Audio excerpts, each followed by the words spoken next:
Mapigano hayo ni kati ya vikosi vinavyomuunga mkono Rais Salva Kiir na waasi wanaoegemea upande wa mpinzani wake wa muda mrefu Riek Machar. Hata hivyo, Machar ameondolewa katika serikali ya muungano nchini humo na anakabiliwa na kesi ya uhalifu dhidi ya binadamu, jambo linalotia shaka mustakabali wa makubaliano ya amani ya mwaka 2018 ambayo serikali inadai bado hayajavunjika. Akizungumza na waandishi wa habari, waziri wa habari Atene Wek amesema operesheni za kijeshi zinafanywa kisheria ili kuzuia kusonga mbele kwa waasi, kurejesha usalama na kulinda raia. The ongoing security operation in northern Jonglei, operation ya usalama inayoendelea katika maeneo ya kaskazini mwa jimbo la Jonglei ni hatua ya kisheria na ya lazima inayolenga kuzuia kusonga mbele kwa vikosi vya waasi, kurejesha utulivu wa umma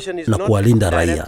Operesheni hii haijalenga raia wasio na hatia, bali inalenga makundi yenye silaha yanayotishia amani na uthabiti wa nchi. Hatuko vitani. Nilisema hilo pia wakati wa mahojiano yangu na BBC.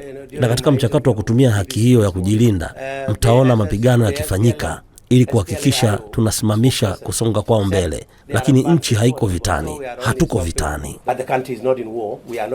Mashahidi na mashirika yasiyo ya kiserikali yameripoti matumizi ya mabomu ya mapipa bila kuchagua walengwa, yakilenga maeneo ya raia. Kwa mujibu wa shirika la habari la AFP, video imemuonyesha jenerali mmoja wa serikali akiamuru wanajeshi wasihurumie mtu yoyote, kauli ambayo serikali imedai ilikuwa haina dhamira mbaya. Umoja wa Afrika umelaani wito wowote wa kutumia nguvu dhidi ya raia na umetaka pande zote zipunguze mvutano na kuheshimu makubaliano ya amani. Wakati huo huo, mashirika ya misaada kama Madaktari Bila Mipaka yanasema vikwazo vya kufikisha misaada vimesababisha uhaba mkubwa wa chakula na huduma za afya. Tume ya Umoja wa Mataifa ya haki za binadamu imesema hali ya Jonglei si tukio la pekee, bali ni ishara ya kuongezeka kwa mgogoro